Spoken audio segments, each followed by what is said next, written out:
I also wanted to point out that as we change things on the input data, the program is live. So as I start punching information in, you can see 2, and immediately it's telling me that the best fit pump, it exceeds the pump displacement range because it's looking for a pump of 5,879 cubic inch per rev based on the data. As I continue to keep putting information in, you can see that that's dropping down. So it is live, looking at as we enter the information in.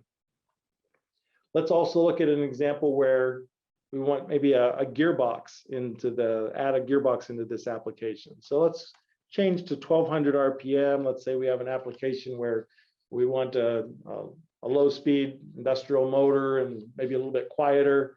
And anytime we change the gearbox and add a gearbox, immediately we've programmed it so that it will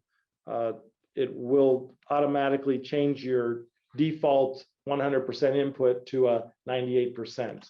Now it's up to you to investigate that further to see what is your true gearbox input. And down below, you'll see it says, don't forget to set your gearbox efficiency, because it knows you're using one because it's not a 1 here.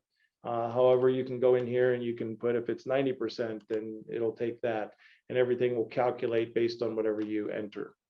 So we're going to put that back to 98% there.